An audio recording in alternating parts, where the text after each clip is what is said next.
Ya, hari ini pemerintah daerah Kabupaten Bekasi bersama dengan TNI Polri mengadakan pertemuan dengan tokoh lintas agama, kemudian pelaku usaha, tempat hiburan, hotel, kemudian tempat rekreasi, kemudian para tokoh-tokoh lainnya untuk membicarakan kegiatan Natal dan Tahun Baru. Nah, untuk kegiatan Natal dan Tahun Baru, kegiatan ibadahnya yang saat ini di era pandemi tentunya ada hal-hal yang perlu diatur. Tadi sudah disepakati bersama, ibadah dapat dilakukan, namun dengan pengaturan disesuaikan dengan protokol kesehatan COVID-19. Tadi sudah disepakati oleh tokoh Kristiani, Bapak Andi, kemudian dari beberapa pendeta juga menyampaikan bahwa kegiatan ibadah dilakukan, namun diatur protokol kesehatannya. Contoh misalnya, yang pertama dibatasi tentang kapasitas jumlah jemaatnya. Ya, kemudian harus disiapkan fasilitas protokol kesehatan seperti tempat cuci tangan, hand sanitizer, kemudian ventilasi udara yang baik, kemudian disinfektan tempat ibadahnya, dan hal-hal lain yang perlu disiapkan dalam protokol kesehatan. Tidak boleh ada kerumunan, tidak ada penambahan misalnya, ya, pasang tenda lagi, ya, kemudian ada kerumunan, itu tidak boleh. Itu sudah disepakati bersama oleh masing-masing tokoh agama dari umat Kristiani.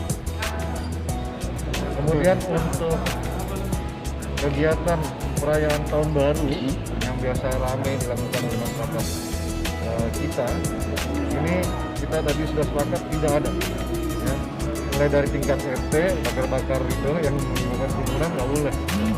Ya, kemudian tingkat RW, kabupaten, ya, baik di tempat hiburan, tempat rekreasi, hotel, ya, pawai dan lain-lain itu nggak boleh. Itu akan menyebabkan kerumunan dan tentunya akan meningkatkan penyebaran COVID-19. Ya, di provinsi juga sudah sampaikan tidak ada perayaan tahun baru. Ya, malam tahun baru tidak ada. Bahkan di beberapa tempat ya, yang berpotensi terjadi kerumunan itu ditutup. Ya, di Jakarta seperti Monas tutup, ya. Ragunan tutup, beberapa tempat-tempat yang seperti Bundaran HI yang biasanya ada hiburan di situ tutup, dan tempat-tempat lain yang berpotensi terjadi penyebaran. Pengamanan Natal Ya, pengamanan ini sedang kita bahas nanti untuk jumlahnya dan titik-titiknya, ya, termasuk pengamanan kegiatan ibadah. Ya. Ini kita masih inventarisir tempat-tempat ibadah yang akan melaksanakan ibadah, kemudian berapa orang yang tempatnya di sana juga kita kalkulasi. Ya. total berapa tempat ibadah? Ini masih dikumpulir, Ya. Baik, dan ketika nanti ada pelanggaran khususnya di malam tahun baru, kan sanksinya seperti apa? Ya, sanksinya kan tadi disampaikan oleh Kabak-Os, ada sanksi perda, perbuk, ada sanksi pidana. Ya, tadi ada sanksi pidana tentang wabah penyakit, ya, karantina kesehatan, dan undang-undang KUHP. Itu yang kita bisa terapkan. Sebentar, Pak. Bang, ini Bang. Pak, ini kan di tengah pandemi, Pak. Nantinya perayaannya sendiri seperti apa, Pak? Oke, jadi karena saya sebagai perwakilan umat Kristen di Kabupaten Bekasi di FKUB, saya pun menghimbau kepada semua pendeta-pendeta yang ada di Kabupaten Bekasi dalam situasi COVID-19 ini, mari kita merayakan, kita menjaga protokol kesehatan seperti yang selalu disampaikan oleh pemerintah. Hal yang kedua, bahwa kita tidak merayakan perayaan Natal, perayaan tetapi ibadah Natal. Ibadah Natal itu seperti ibadah biasa, menyambut Tuhan Yesus. Bukan berarti kalau kita ibadah Natal, tidak orang Kristen hilangkan perayaan, tidak. Tetapi karena situasi dan kondisi seperti ini, kita menjaga situasi, kita juga menjaga protokol pemerintah, kita juga menjaga jemaah kita seperti itu, sehingga perayaan ini kita dapat merayakan dengan sukacita dan damai sejahtera. Nah, mungkin itu saudara-saudara.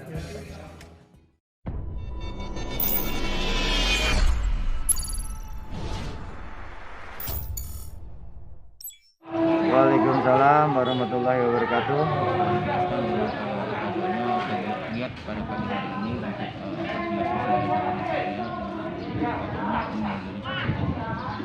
Ya, hari ini sesuai dengan jadwal kita melaksanakan penegakan daripada Peraturan Bupati Nomor 48 Tahun 2020 tentang sanksi pelanggaran protokol kesehatan. Nah, kita bekerja sama dengan pihak Pak Kapolsek, TNI dan perangkat desa, semua desa. Hari ini di Desa Karangsetia kita lakukan operasi justisi terhadap pelanggaran yang tidak menggunakan masker. Nah, tentu tujuannya adalah agar apa yang disampaikan sama dengan Pak Kapolsek, yaitu meningkatkan disiplin masyarakat untuk menggunakan masker ketika dia mau keluar rumah, baik itu jangkanya yang pendek maupun yang jangkanya jauh, yaitu kita ini kan agar masyarakat selalu menggunakan masker. Itu. himbauan di beberapa desa di lingkungan kerja. Ya. Himbauan sebenarnya sudah tidak kurang-kurang. Sebelum kita melaksanakan operasi justisi ini, kita sudah meminta kepada kepala desa atau pemerintahan desa untuk menyampaikan informasi kepada masyarakat melalui sarana-sarana yang ada di desanya masing-masing, yaitu di majelis taklim, mushola atau masjid, untuk menyampaikan agar masyarakat ini selalu taat terhadap protokol kesehatan. Yang pertama, menggunakan masker jika bepergian. Yang kedua, mencuci tangan suatu saat. Terus yang ketiga, jaga jarak.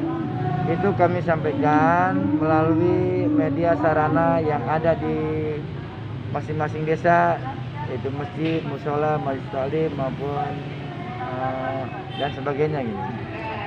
Dalam kurun waktu ini Pak Dewan, ada nggak warga kita yang terjangkit pada COVID? Kalau menurut informasi dari bidang kesehatan, yaitu dari gugus tugas, memang kita ada itu, namun mudah-mudahan ini banyak warga yang aktivitasnya di luar. Ya, kan banyak klaster-klaster yang ada di kawasan-kawasan, sehingga ada warga kita yang bekerja di sana, ada gitu. Jumlahnya nggak lebih, yang kalau nggak salah kemarin saya dapat terima, Desa Sukaraya kalau nggak salah 16, Desa Karangrayu 5, Desa Karangsetia itu 2, dan juga ada di ini wilayah kerja Puskesmas Sukaraya. Dan kalau untuk Puskesmas Karang Bahagia itu ada 3, itu semuanya ada di Desa Karang Sentosa. Namun ini semuanya menggunakan isolasi mandiri, ada juga yang dibawa ke Wisma Presiden. Itu yang lebih tepatnya silakan komunikasi ke Puskesmas maupun Puskesmas Sukaraya maupun Puskesmas Karang Bahagia. Ya, jelas. Kalau himbauan ini bagi yang terkena, yang sudah kena, kami mohon ikuti aturan himbauan dari pemerintah, khususnya dari bidang kesehatan, dari Puskesmas, agar melaksanakan isolasi mandiri. Nah, isolasi mandiri itu salah satu pencegahan untuk tidak menularkan kepada yang lain. Yang kedua, bagi yang baik yang terkena atau yang tidak terkena, itu katakan, mari kita disiplinkan pakai masker. Sampai berapa lama operasi ini berjalan? Operasi berjalan ini mudah-mudahan sih tidak lama, ya kan, akan tetapi kita lihat situasi dan kondisi. sambil untuk menegakkan kegiatan daripada agar disiplinnya masyarakat lebih bahwa masker itu penting buat dirinya. Dari jam berapa sampai jam berapa Oh, operasi? sekarang operasi ini kita tentukan nanti paling nggak sampai lewat dari jam 12 ya teman ya. Jam 11 ya.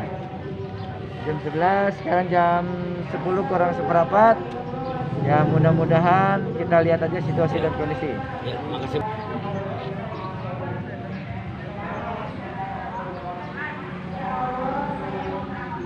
Selamat pagi, Kak Manan.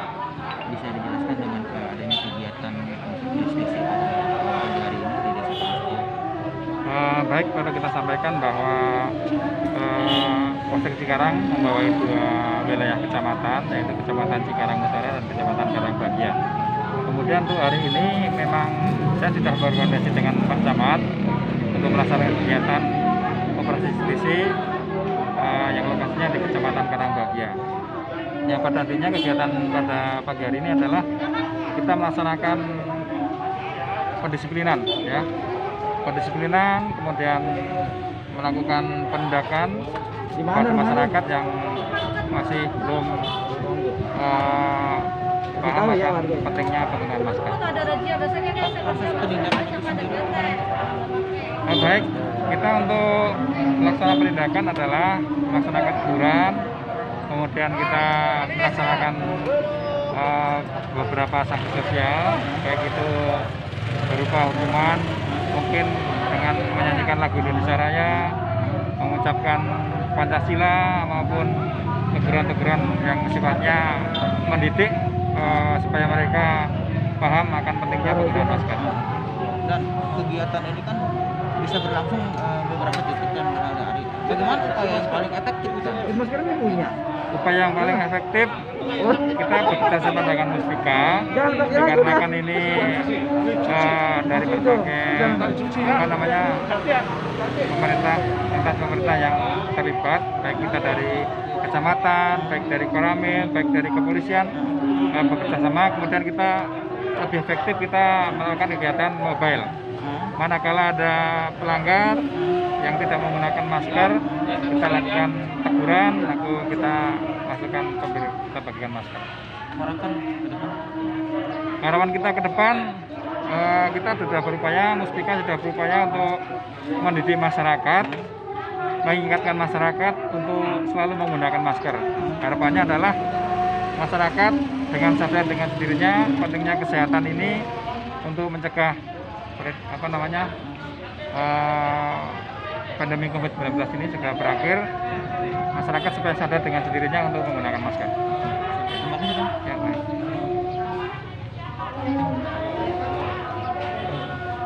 Berkaitan dengan SDC ini di Desa Karangsetia, khusus di wilayah Desa Kerja. Bagaimana menurut Ya, terima kasih atas penyampaian atau pertanyaannya. Yang mana memang beberapa hari yang lalu kita memang sudah waro-waro untuk memberikan masyarakat tentang protokol kesehatan kita COVID-19 ini karena virus corona ya. Kita menganggap penting hal itu. Jadi saya memang sengaja ditempatkan di sini di desa kita, di depan Desa Karangsetia, yang mana memang perjalanannya ada segitiga atau perapatan 3, jadi bisa saja banyak dilalui oleh warga kita, termasuk luar daripada masyarakat Desa Karangsetia. Jadi saya mengucapkan banyak terima kasih, termasuk pers yang sudah mendatangi saya dan memberi pengarahan, juga dari Pak Kapolsek, Pak Camat, dan Ramil. Juga saya dapat dipercayakan tempat di Desa Karangsetia ini untuk merazia operasi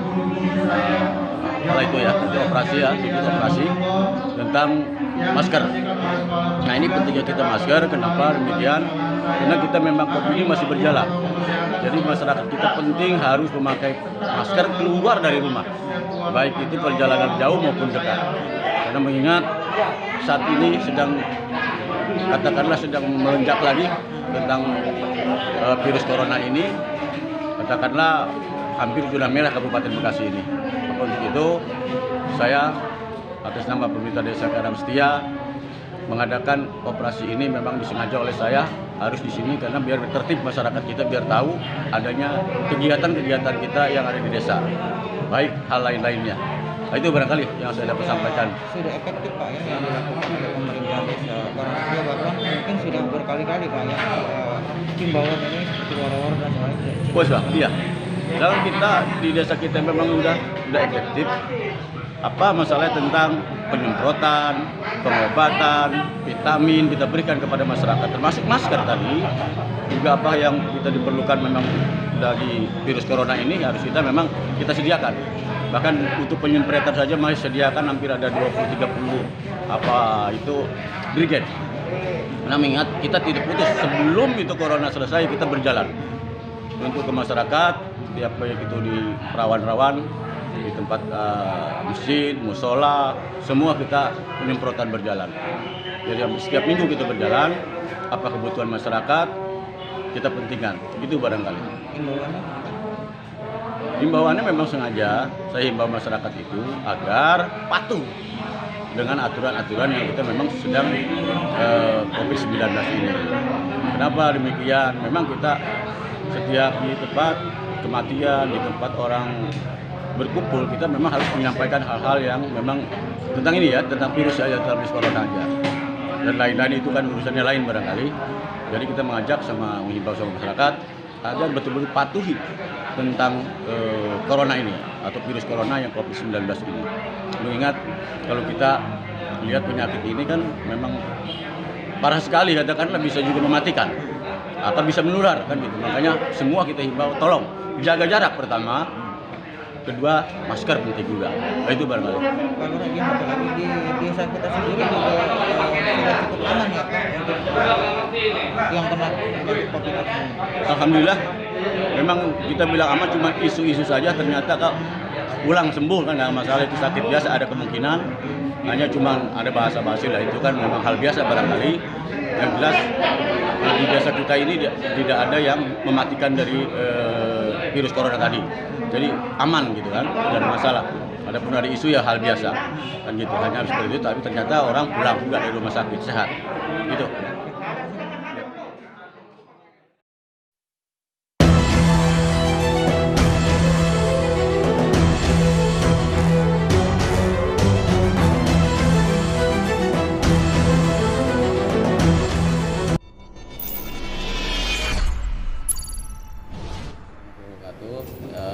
Terima kasih saya kepada teman-teman, sahabat-sahabat, simpatisan terkait dengan rencana sekotak yang akan demo ya ke kantor BPN, kemudian ke rumah saya secara pribadi. Ya, saya juga menyayangkan surat sekotak itu yang jelas, dan kita sudah banyak bantu sekotak ya, khususnya warga ya yang dibantu oleh warga. Kita dengan Tanjung Pakis, termasuk juga di daerah-daerah lain ya, yang dibantu dari sekotak. Hanya memang masalahnya ini kesantunan dan sekotak ini kurang santun lah.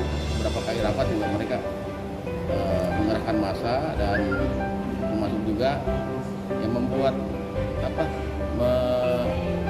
meremehkan Pak Asisten ya, ketika saya mewakilkan ke asisten satu gitu kan, tidak menghargai lah. Tidak menghargai. Nah, ini yang saya serahkan. Kemudian juga sekarang membuat surat akan demo ke kita, dan ya saya ucapkan terima kasih kepada teman-teman simpatisan dari mulai ya semua aja lah, Laskar NKRI, Laskar Merah Putih, Pejuang Siliwangi, kemudian teman-teman dari IPSI, dari KKI Komisi Kreatif Indonesia, kemudian Macan Citarum Indonesia, semualah termasuk Karang Taruna ya yang mau menjaga rumah saya. Ya, saya kira janganlah, nggak usah, termasuk juga nggak usah dihadang. Ini kan akan terjadi kerumunan lagi, ya, dan ini tidak bagus. Nanti biar petugas saja yang menghalaunya, karena kan tidak boleh ada kerumunan. Walaupun sekarang mereka ada pemberitahuan tidak boleh ada kerumunan, ya, apalagi karena akan gerakan 1.200 katanya. Ya sebenarnya ya biasakan petugas lah. Saya ucapkan terima kasih kepada teman-teman simpatisan. Tidak usah rumah saya dijagain lah, ya. Tidak perlu, saya nanti dicari aja rumahnya, ya. Udah sih, Wahyudin udah tinggal singkos nanti. Belum anggota saya gitu. Sebetulnya Pemda sendiri menyelesaikan permasalahannya seperti apa saja? Prosedurnya kan gini ya, Tanjung Pakis itu kan sudah PTSL, kemudian BPN itu tidak mengeluarkan sertifikat. Lihat existingnya itu Tanjung Pakis itu memang tanahnya tanah darat, kemudian tanah tambak dan sudah ya dekat dengan desa. Ya, kemudian akhirnya kita bantu dikeluarkan sertifikatnya 300 lebih lah, walaupun perhutani mengklaim. Ya. Kemudian yang kedua, Medalasari. Kita sudah rapat Medalasari sudah rapat. Ya, kemudian dengan pihak setempat. Kemudian kita cek ke sana. Ternyata Kementerian Kehutanan pernah ngecek juga ke sana. Ya, ada yang tidak beresan yang dilakukan oleh sepetak. Akhirnya Kementerian Kehutanan langsung turun dengan surat sepetak itu menolak, tidak mengapresiasi surat itu. Ya, termasuk juga yang di Mulia Sejati. Ya, Mulia Sejati juga sama. Dan saya sebelumnya Mulia Sejati itu juga ada telepon dari PT Sinar Maslen, ya pejabatnya. Katanya itu dari saudara Engkos menawarkan minta panjar uang ke Sinar Maslen itu sudah proses sertifikat karena dibantu oleh Pemda, dibantu oleh BPN.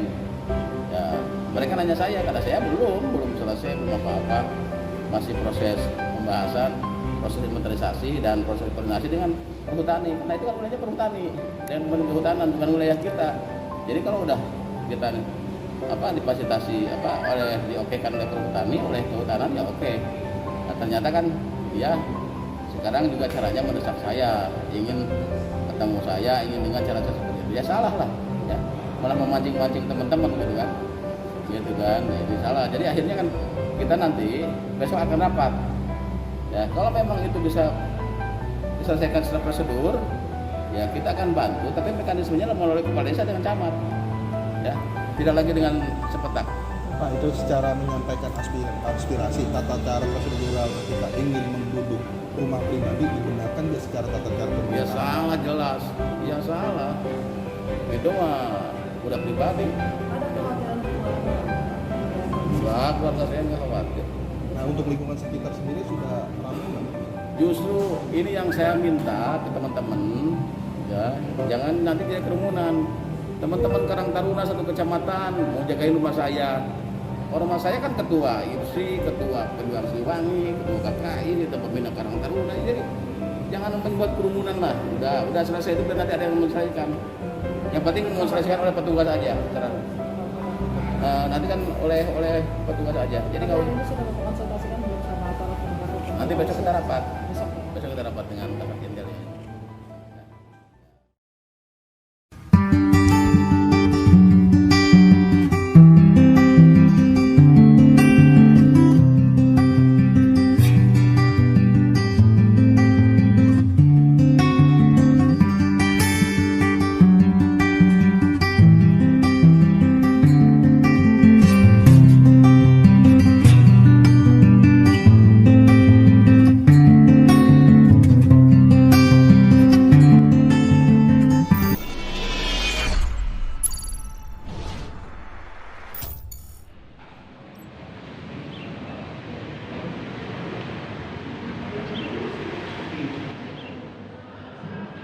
Nah ini lagi kita kembangkan berapa banyak dia melakukan kejahatan, di mana saja, barang buktinya di mana saja, kemudian kelompoknya siapa-siapa saja nih lagi kita kembangkan semua.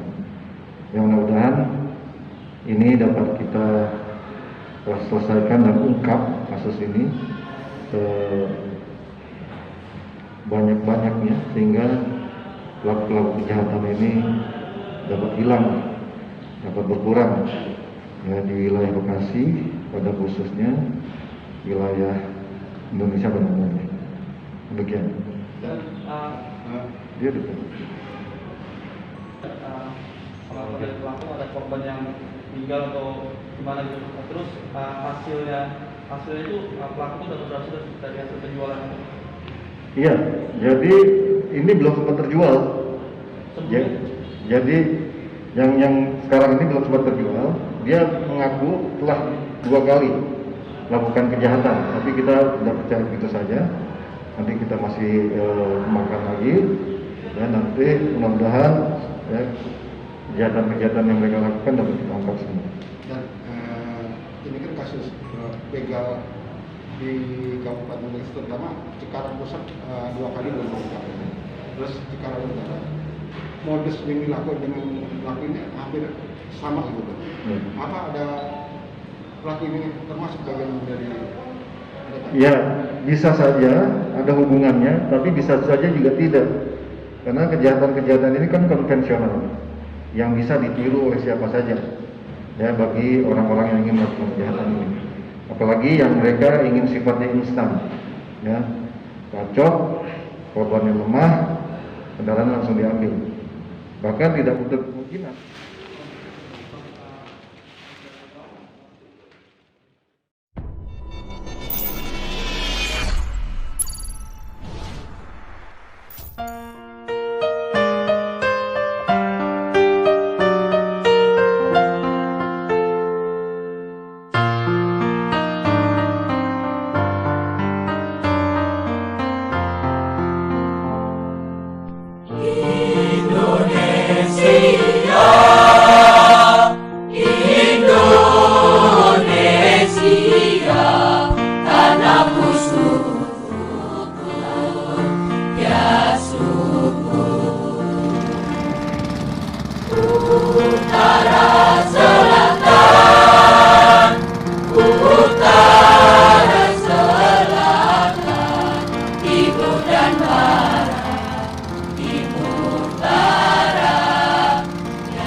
Semangat juang 45 Bekasi berdiri perkasa, mengukir karya sepanjang sejarah, meniti tangga kejayaan bangsa. Bekasi bumi patriot sejati, mengabdi membela membangun negeri, mandiri swatantra wibawa mukti, di bawah panji bangsa sila sakti. Berseri mewangi, pancarkan harmoni, wajah duniawi, hati surgawi. Semoga Kabupaten Bekasi lestari demi ridho ilahi.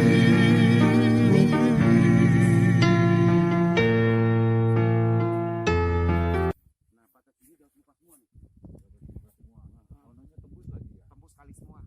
Iya, bawa kali kopet.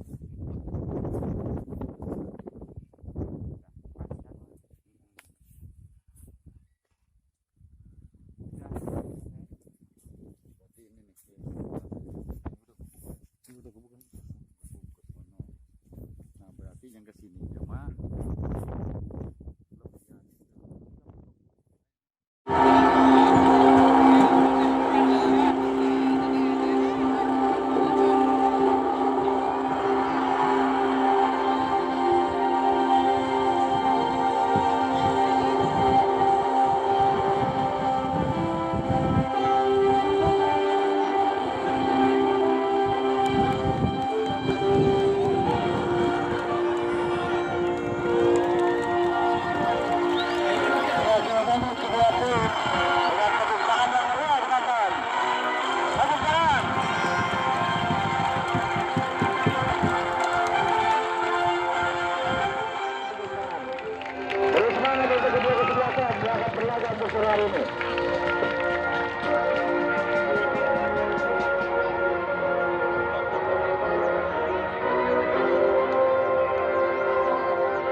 Ya lamun geus protes karat ya. Bener tuh, maaf.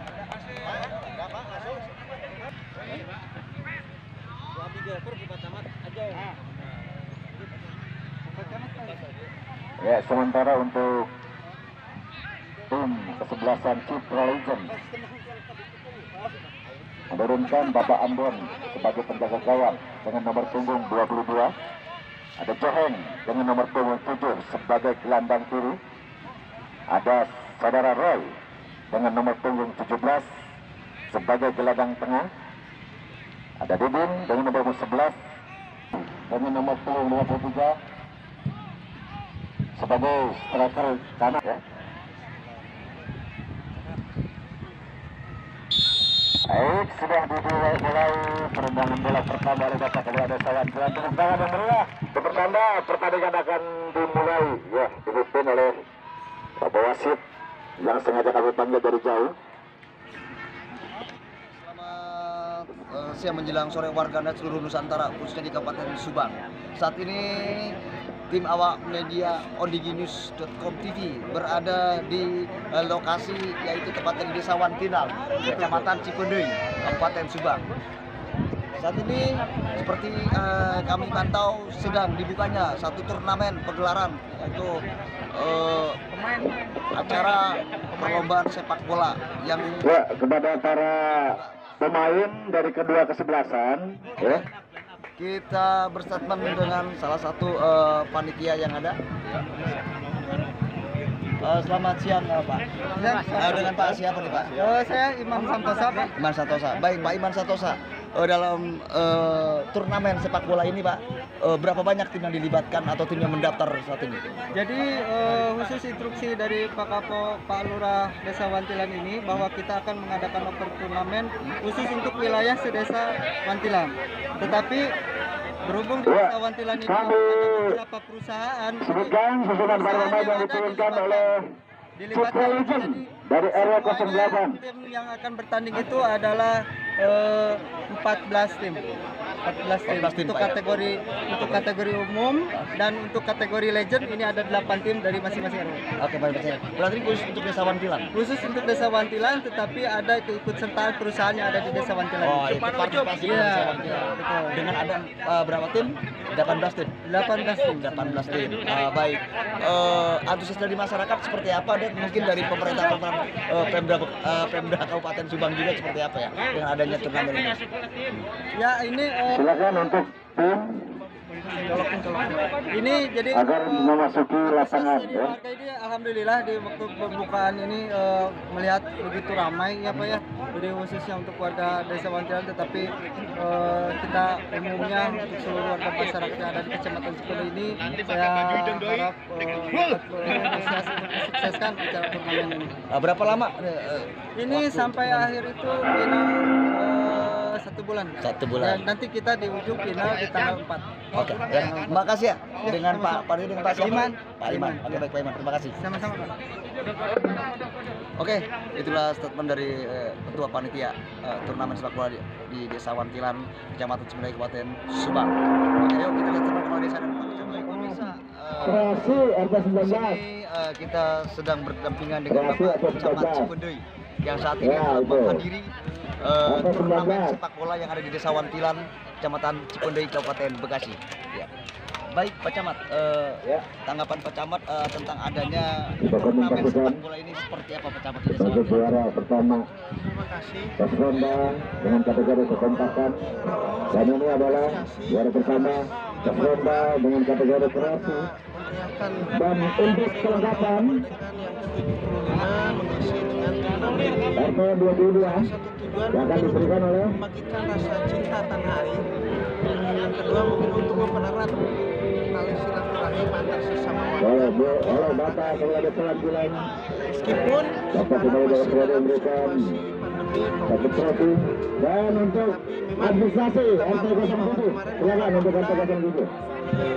Ya, ada secara hikmat ya. dibatasi. Menangkan bersama dengan kategori administrasi.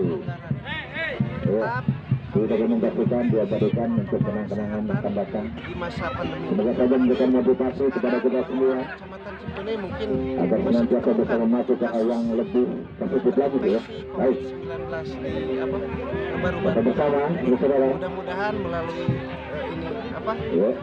acara ini, turnamen ini, kami juga menyampaikan himbauan pula sosialisasi kepada masyarakat bahwa virus ini belum hilang dari lingkungan kita dan masyarakat senantiasa menjaga diri, keluarga Dan yang selanjutnya penyebaran virus ini. Iya. Itu barangkali. Baik Pak. Tapi saat ini zonanya masih zona hijau. hadiahnya ada trofi dan uang pembinaan. Siap. Aturan Untuk juara pertama. melaksanakan Kegiatan Mas. Silakan. Oke. Yang ini penambahan berapa? 3. penambahan 3 Juara ketiga jatuh pada RW. kalau Cipendei ini. Kosong. Jadi penambahan 3 hanya. Siap. Kosong. Oke, baik. Kosong 2. Itu pun Juara 3 konfirmasinya di luar dari lomba kreasi lingkungan. Oh, di rumah sakit. Terkonfirmasinya di Jakarta. Oke, baik. Harapan Bapak yang terakhir ini untuk warga masyarakat, khususnya masyarakat Cipendei seperti Mudah-mudahan Ya, silakan. masih Ada menyadari Korea bahwa 2. virus ini masih ada, Sebagai juara kepegang. Dan untuk juara 2. meminimalisir penyebaran Hei, virus ini di lingkungan masing-masing. 9 ayo. Jangan Ada sampai 09. Oh, berarti area 04. masyarakat kan sudah mulai lupa, Area sudah 04. mulai cuek acuh gitu kan. Dan mudah-mudahan dengan situasi sekarang ini dan kami hadir di sini Area 04 berhak mendapatkan kuda juara 2 untuk kreasi lingkungan. Silakan. ingatkan kembali masyarakat itu barangkali. Oke, baik. Izin Pak, nama Dan untuk juara pertama. Eri Hermansyah. Mungkin gelar Pak. Wah, itu area 10. Baik, terima kasih Pak Camat. Sama Pak. Untuk area 4 area saudara itu. Ini untuk Kades Cup pertama di Desa Wantilan. Kita dibagi 2 kategori. Yang pertama kategori legend, artinya yang usia 40 tahun ke atas, itu masing-masing RW ada 8 satu tim. Plus tim yang reguler itu ada 18 tim untuk 4 perusahaan dan 8 RW. Baik. Mungkin saat ini masih masa pandemi COVID Pak ya. Terkait dengan masa pandemi COVID, antisipasi apa yang disosialisasikan pada masyarakat Pak untuk kegiatan seperti ini? Walaupun di situasi seperti ini, kenapa kita mengadakan seperti ini? Satu, memang kita tetap melakukan protokoler kesehatan, kita jaga ketat, kita koordinasi dengan tim kesehatan, tim COVID kecamatan. Walaupun dalam situasi seperti ini, tetap kita adakan olahraga untuk hiburan warga, juga tetap kita perhatikan protokol kesehatan di pandemi COVID ini. Ini dalam rangka hari kemerdekaan atau hari apa Pak untuk turnamen ini? Namanya Hari Kemerdekaan. Yang selanjutnya, ini setelah sekian lama masyarakat kita stay at home, kita sebagai ajang hiburan, ajang silaturahmi ke depan, mudah-mudahan ini bisa lebih menyulitkan warga Desa Wantilan. Oke, baik. Harapan Bapak kepada masyarakat seperti apa nih? Harapan Bapak? Mudah-mudahan ajang ini bisa berlanjut sebagai ajang silaturahmi, ajang ketemu antar RW, dan mudah-mudahan lahir juga nanti di tim reguler cikal bakal yang memang untuk dilanjutkan ke jenjang yang lebih tinggi. Oke, baik Pak, makasih. Mohon izin dengan Pak.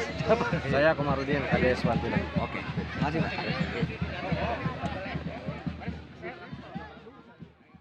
Assalamualaikum warahmatullahi wabarakatuh. Sekarang saya berada di Sumedang, tepatnya di Museum Prabogesan Ulun.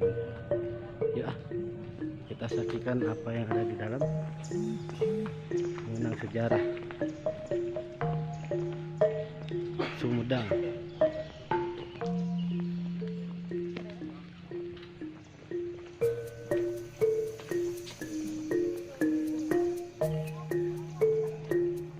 Bro, di mana bro? Sumedang. Yuk. Museum apa pun namanya? Bumi Kaler. Bumi Kaler.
semua Bu ya.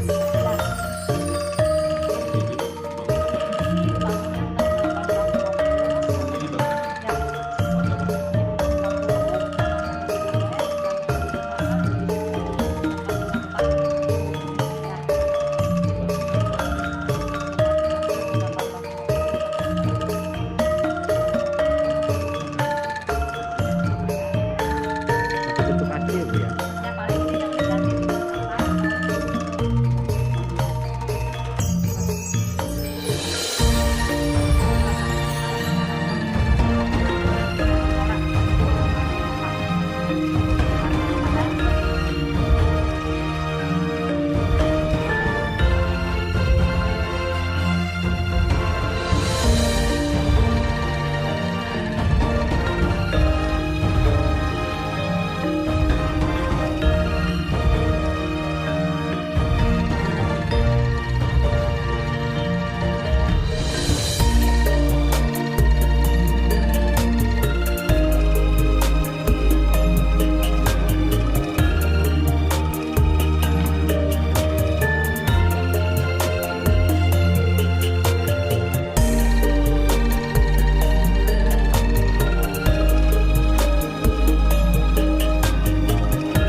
Kalau ini yang asli atau replikanya Mbak? Ini aslinya. Yang asli.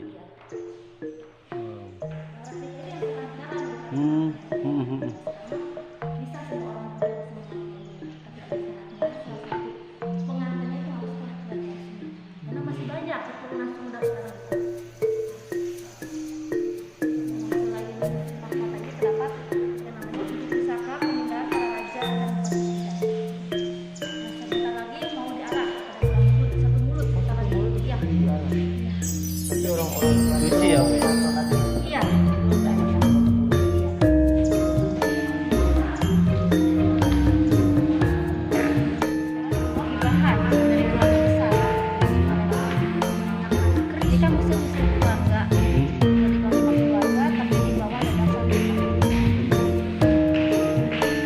Izin Bu ya.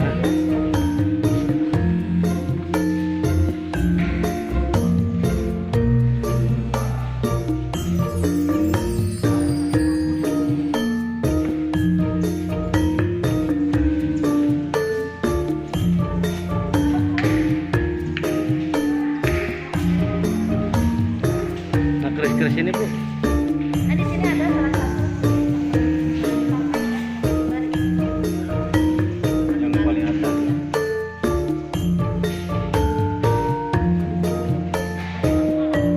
Mana? Yang ini. Di Pakualam. Iya. Ini musim apa Bu namanya? Ini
warganet seluruh Nusantara khususnya Kabupaten Bekasi, ya, kembali kami di awak media menyambangi pintu air Cilemabang yang berada di Lemabang, Desa Waluya, Kecamatan Ciarang Utara, Kabupaten Bekasi, di mana dulu saat ini pernah didemo oleh masyarakat sekitar terkait warna hitamnya kali Cilemabang itu. Ternyata sampai saat ini lebih parah, dan kita perhatikan di sini air begitu hitam pekat dan bau.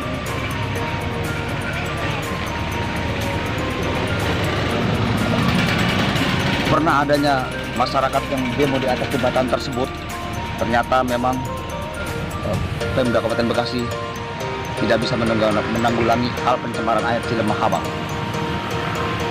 Dalam investigasi kami saat ini pada tanggal 11 September 2020, Jumat, saat ini Kali Cilemabang dengan pemandangan air yang hitam dan pekat.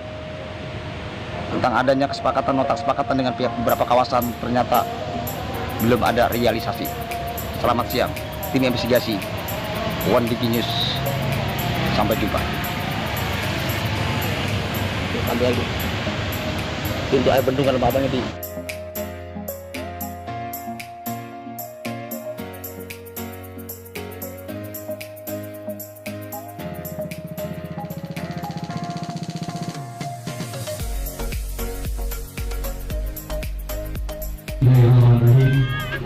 Assalamualaikum warahmatullahi wabarakatuh. Yang saya hormati para tokoh, para pemuda, bapak ibu, kawan-kawan. Alhamdulillah pada siang ini saya bisa bertemu. Mohon maaf saya tadi pagi akan sampaikan lebih sedikit di Dinas Lingkungan Hidup. Pada dasarnya kami itu tidak tinggal diam, Pak. Saya orang sini asli. Saya sebelum Bapak demo sudah demo duluan ke perusahaan. Demi Allah, demi sumpah saya. Saya mendukung Bapak Ibu.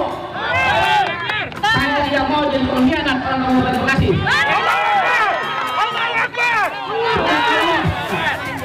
Karena saya dukung Bapak Ibu. Pokoknya saya dukung. Bentar jam 1:30 saya mau rapat. Sudah 2 kali rapat saya. Hidup Bang Reno. Saya 2 kali rapat.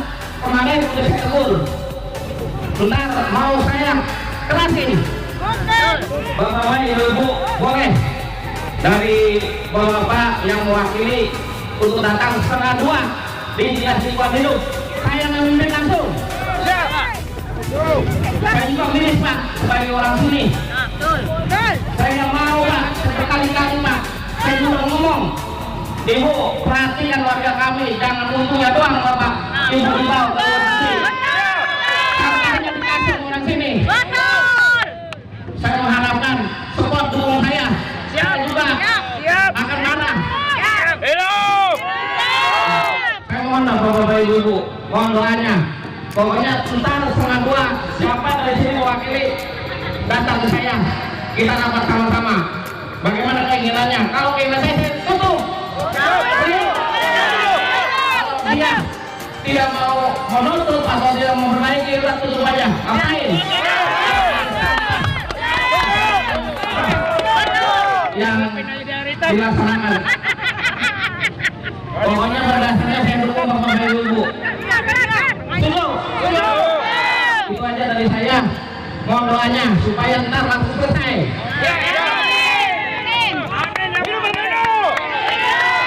Tadi juga Pak Bupati menunjukkan segera langsung laksanakan. Pak Bupati langsung memerintahkan saya langsung. Harus ditindak langsung. Itu aja yang saya sampaikan. Kurang lebih mohon maaf. Wassalamualaikum warahmatullahi wabarakatuh.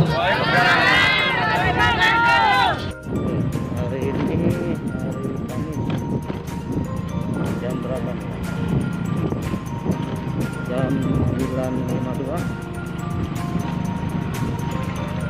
tanggal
Assalamualaikum warahmatullahi wabarakatuh.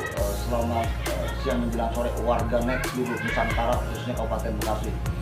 Saat ini tim awak media berada di perumahan Belia Bekasi Permain, yaitu di daerah Desa Pelajung, Kecamatan Cikarang Barat, Kabupaten Bekasi. Di sini saya didampingi oleh Bapak Ketua RT dan Bapak Ketua Gang, di mana sebelumnya ada pemberitaan ya hari ini untuk klarifikasi berita bahwa kegiatan tersebut berjalan normal dan semuanya kondusif. Yuk mari kita berbincang sebentar. Assalamualaikum warahmatullahi wabarakatuh. Dengan Pak siapa Pak? Pak Nurrahman. Baik Pak Nurrahman. Pak Nurrahman selaku Pak Nurrahman, dengan adanya beredar pemberitaan kemarin di beberapa media dan saat ini adalah Pak Bekasi dan juga saat ini sudah adanya klarifikasi seperti apa dengan Bapak Nurrahman itu atau memang sudah ada antisipasi atau mungkin salah persepsi gitu ya, artinya kayak gitu ya, namanya beredar di media kan ada kalau media itu kan salah persepsi, salah tanggapan gitu. Ini harus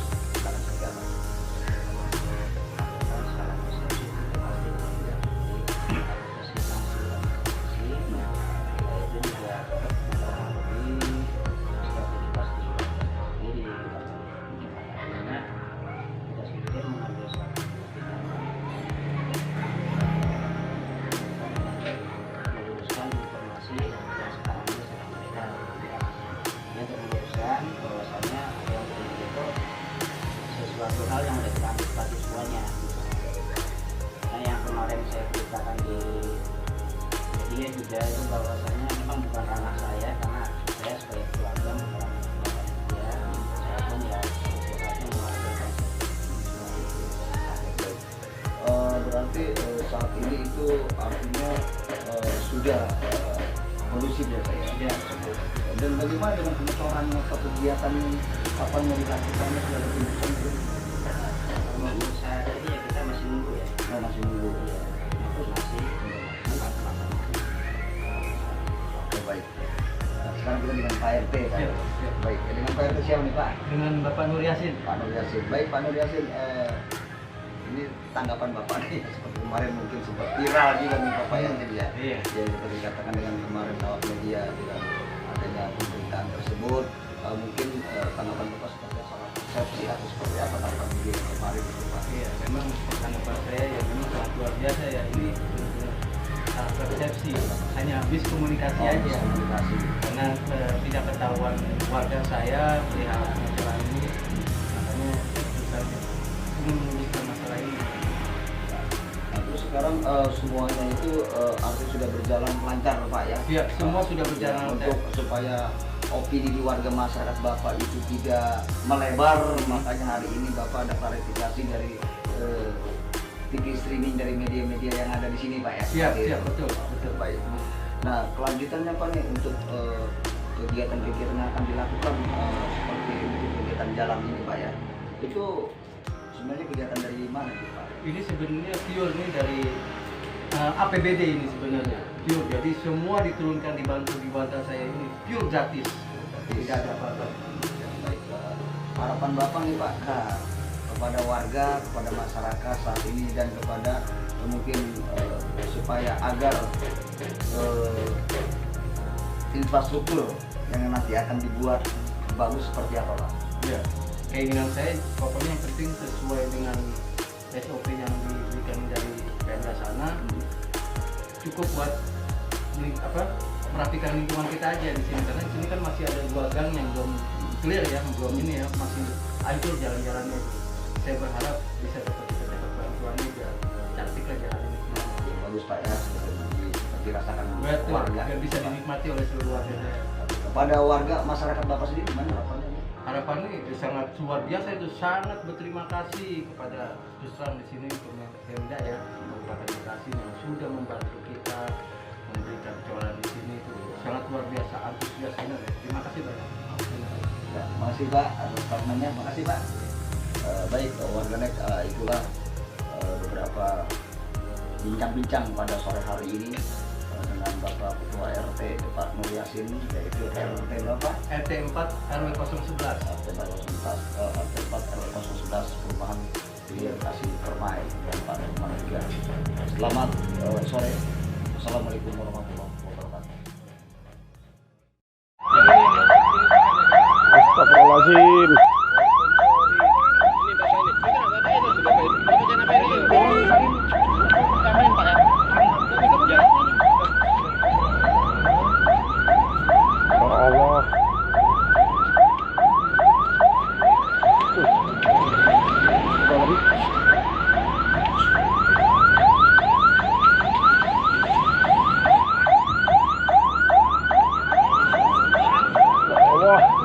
Meninggal.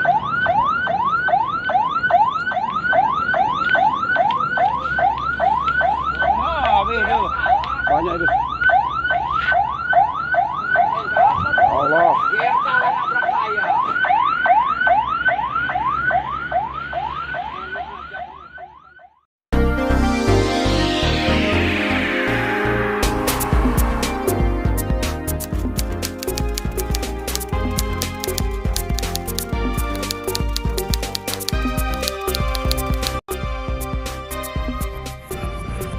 Saya melihat persoalan di PDAM Tirta Bagasasi ini sangat mengundang kontroversi yang panjang, bukan baru saat ini. Dan saya mengamati dan juga saya pernah juga coba masuk ke dalam saat itu, memang ada ketimpangan-ketimpangan dalam pelaksanaan di tubuh PDAM itu sendiri. Apalagi terkait saat ini, saya sangat prihatin sebagai orang Bekasi terhadap keadaan PDAM yang dipimpin oleh saudara Yusef Rahmat Salim, dan mendengar juga isu yang saya baru melihat otentiknya bahwa jabatan setelah berakhir AURS ini katanya diperpanjang. Saya nggak ngerti itu bentuknya, PLT, penugasan, atau penetapan. Tapi saya minta dengan hormat kepada Pak Yusef Rahmat Salim, sudahlah, mengakhiri saja. Jangan terlalu serakah, jangan terlalu merasa paling pinter, jangan merasa hari ini paling hebat. Masih ada masyarakat lain, tokoh-tokoh lain, masih ada putra-putra Bekasi yang barangkali saat ini menunggu giliran. Dan saya juga sangat menyayangkan kepada saudara Eka Supriyatmaja sebagai bupati. Kenapa harus memilih Yusef? Dan ini adalah sebuah persoalan yang sangat fenomenal sekali di Kabupaten Bekasi terkait PDAM Tirta Bagasasi. Seharusnya sudah lama Pak Yusef berada di dalamnya, dan jabatan-jabatan karir puncak sudah sebagai Dirum dan Direktur Utama 2 periode ini juga sudah cukup. Jangan sampai nanti Pak Yusef Rahmat Salim ini kekenyangan makan, kemerkaan kalau kata orang Bekasi, ntar akhirnya muntah. Sudah bagus ya kan, mungkin, dan sudah tidak lagi. Saya sih itu hak Anda, silakan aja. Tapi saya minta coba dengar suara masyarakat Bekasi. Dan tadi ada pertanyaan dari media bahwa ini teman-teman stakeholder turun. Saya minta dulu juga banyak yang turun, beberapa stakeholder, tapi sampai saat ini tidak ada tindak lanjut. Cuma berapa kali keberagam, berapa kali turun, berapa kali acting, tapi hilang begitu saja. Ini juga saya minta teman-teman kalau yang mau turun, ayo sama-sama. Dan buat saya hari ini Pak Yusef Rahmat Salim sudah cukup. Kami sebagai orang Bekasi mengucapkan terima kasih. Beri kesempatan kepada kader-kader muda yang lain, kepada direktur-direktur lain untuk mengemban karirnya di PDAM dan untuk mengabdi di PDAM. Dan ini juga bagian dari sebuah tanggung jawab kami sebagai controlling. Dan juga mudah-mudahan pesan ini sampai kepada anggota DPRD Kabupaten Bekasi yang juga saya melihat ada paksi di dalam kepentingan. Saya minta diluruskan bahwa ini adalah aset Kabupaten Bekasi.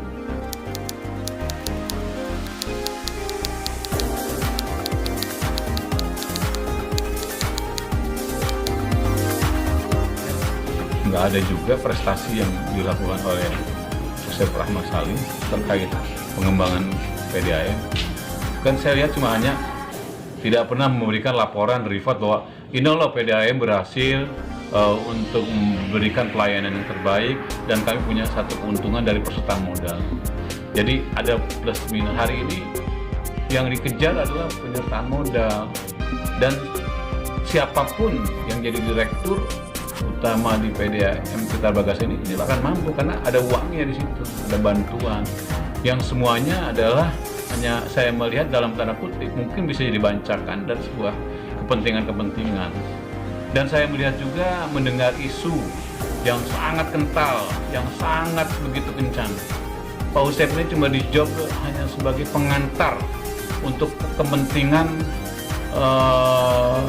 koleha-koleha, dalam tanda kutip mungkin juga pesanan-pesanan yang nantinya kapasitas untuk direktur teknik, direktur umum, bahkan dirut ini akan diisi oleh orang-orang tertentu yang sudah dipersiapkan. Dan sebelum ini berlanjut, Pak Usep mohon dengar suara kami.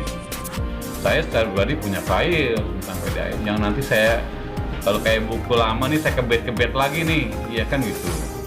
Kalau saya ntar merasa ada persoalan, nanti kalau kita ditelanjangin rame-rame kan terkait PDAM kan repot, ya kan gitu. Sudahlah Pak Usep, kami mengucapkan terima kasih. Serahkan semuanya kepada masyarakat Bekasi. Jangan terlalu ambisius. Ambisi boleh, tapi jangan terlalu ambisius. Sebagai masyarakat, saya sampai saat ini masih memantau. Coba tanya di dalam internal sendiri pun tidak ada kesamaan juga. Terjadi konflik di internal juga banyak faksi. Pak Usep ini jangan pakai kacamata kuda. Saya minta bisa memperhatikan suara masyarakat di Kabupaten Bekasi, khususnya para hari ini stakeholder, media, dan juga para politisi yang barangkali sangat menjadi sentral perhatian hari ini kepada PDAM. Ini juga sudah sampai ke KPK, sudah sampai ke Kejaksaan Agung, sudah sampai ke Mabes Polri. Nanti jadi masalah buat Pak Usep.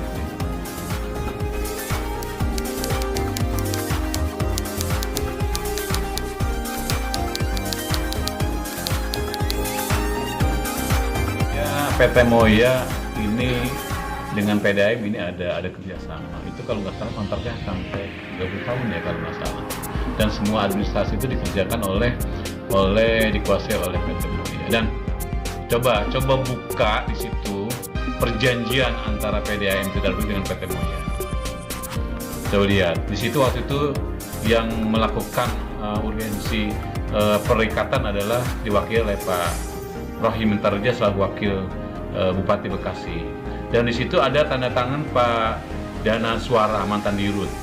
Coba dilihat, betul nggak perjanjian itu? Kalau saya melihat bahwa itu juga ada persoalan juga di dalamnya, bahwa kerjasama itu tidak clear and clean. Harusnya kerjasama itu penandatanganan ditandatangani bersama-sama pada saat yang sama, pada tanggal dan hari yang sama. Tapi lihat, coba Anda kan media bisa dikejar itu ya kan. Informasi keterbukaan ya kan itu harus dikejar kan gitu, dan itu barangkali jadi persoalan juga nih masalah PT Moya ya kan. Hari ini belum ada progres yang baik buat kami. Artinya kenapa Pak Usep masih ngejar penyertaan modal dari APBD dan itu ngerayat.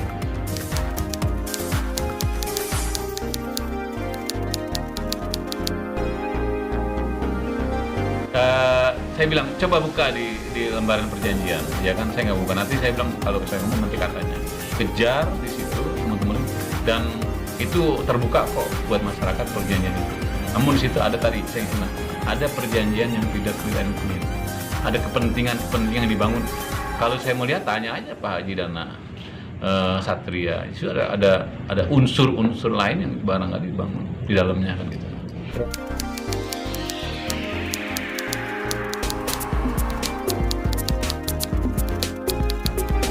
Terjadi di kekisruhan itu kan teman-teman di Dewan ini kan satu rumah, Tapi kan secara politis mereka punya kepentingan masing-masing. Di situ ada hak juga dari komisi yang ada di dalamnya juga tidak sejalan juga kalau saya melihat pemberitaan hari ini, ya kan gitu.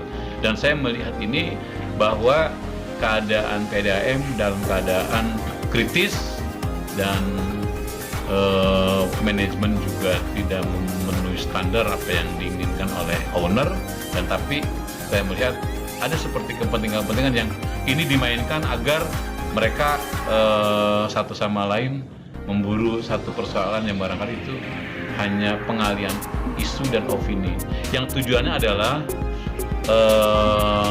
di dalam kisruhan ini ada kepentingan-kepentingan lain yang nanti coba lihat ada keluarga besar, ada orang-orang tentu di dalamnya yang akan dititipkan dalam, dan saya melihat ini asumsi saya, Pak Usep ini cuma hanya sebagai mediasi manajer di dalam, ya kan, sebagai direktur training nantinya dalam memberikan arahan kalau nanti jadi dirut utama begini tugas dan fungsinya, jadi dirut Anda harus melakukan ini, jadi dirtek ini yang dilakukan, itu dalam melakukan pembinaan sampai pada titiknya Usep akan selesai meninggalkan PDAM setelah itu tugas-tugas selesai. Sementara, tapi saya minta harusnya Pak Usep sudah cukup, ya kan, jangan memaksakan diri. Yang kalau menurut saya, Pak Usep menyerahkan diri. Owner, inilah saya, Usep Rahmat Salim, sudah cukup pengabdian saya, dan saya sudah juga memasuki pensiun yang sudah selesai. Saya sudah berikan kesempatan kepada jangan sampai sampai 3 periode menjelang luar biasa ini kan gitu. Ini hat-trick sekali ini kan gitu. Kita lihat memang Usep Rahmat Salim siapa, juga nggak siapa-siapa juga biasa-biasa aja kan gitu. Dan kinerja juga nggak terlalu menonjol kan gitu. Dan terkait kalau masalah mau ditanya nih aset bekas itu kan, ini milik punya Kabupaten Bekasi mutlak gitu tetap kan gitu. Yang ada di kota itu punya Kabupaten Bekasi. Dan kalau dikelola benar itu seharusnya sudah memberikan profit ya, keuntungan yang cukup kan gitu. Paling nggak balance lah kan antara pengeluaran dengan pemasukan. Ini setiap tahun minta dana penyertaan modal, ya kan, ini luar biasa kan gitu. Sementara juga lihat dong cabang-cabang PDAM yang ada di Kabupaten Bekasi itu juga dari swastanisasi yang dapat ini kan juga harusnya memberikan satu keuntungan yang baik. Tapi saya khawatir ini jadi bancakan di dalamnya sehingga jadi kemelut yang tidak selesai kan. Tapi kalau Pak Usep Rahmat Salim mengundurkan diri atau meletakkan jabatan, selesai semua itu persoalan. Berarti kembali kepada back to zero. Jadi semua dari nol dikelola dengan baik.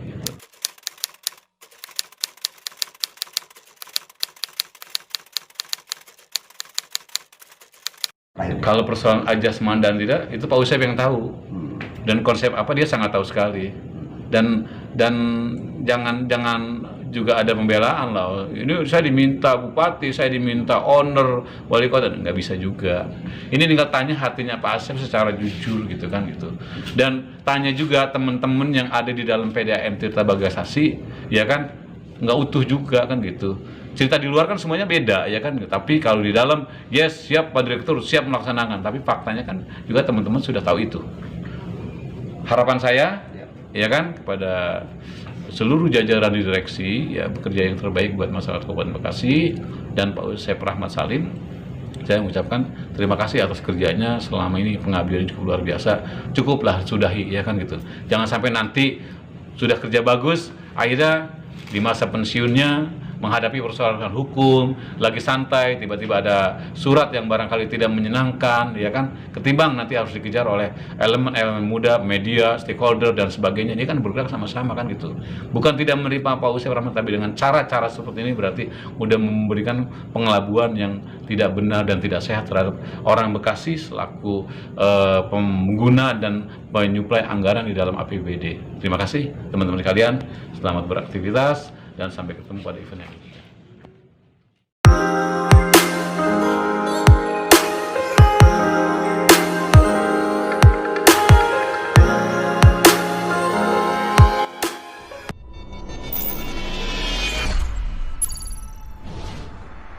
Menyampaikan atau menghimbau kepada seluruh warga Bekasi Kabupaten dalam pelaksanaan pergantian tahun baru lakukan kegiatan-kegiatan di rumah saja, bersyukur, berdoa dan lain-lain, tidak perlu melakukan perjalanan ke luar rumah, kemudian nongkrong-nongkrong di tempat ramai, karena hal ini nanti diperkirakan atau bisa meningkatkan jumlah penyebaran COVID yang ada di wilayah Kabupaten Bekasi. Termasuk maklumat Kapolri bahwa pergantian tahun baru tidak ada perayaan, ya, tidak ada kerumunan massa, tidak ada kongko-kongko di pinggir jalan, kemudian tidak ada keramaian, termasuk pelaksanaan ibadah juga kapasitasnya itu hanya 50% dari kapasitas tempat peribadatan. Terkait dengan hal itu, tugas kami di lapangan untuk mengantisipasi adanya kerumunan, salah satunya adalah kita menentukan titik mana yang biasa dipakai kerumunan oleh warga di Kabupaten Bekasi ini. Contohnya, pertama di Taman Sehati, kemudian di Jalan yang ketiga di sekitar Meikarta, kemudian yang keempat di sekitar Bundaran Golem Jabatika. Pada kesempatan ini saya sampaikan bahwa kita akan lakukan penyekatan terhadap lokasi yang 4 saya sebutkan tadi. Jadi tidak ada keramaian di 4 lokasi. Untuk itu kita lakukan penyekatan, pengalihan arus agar tidak ada warga yang berkerumun di 4 tempat tersebut. Jadi pada kesempatan seluruh anggota di malam tahun baru dilibatkan, baik di tingkat Polsek, Polres, baik fungsi lalu lintas, Sabara, Serse, semua turun ke lapangan.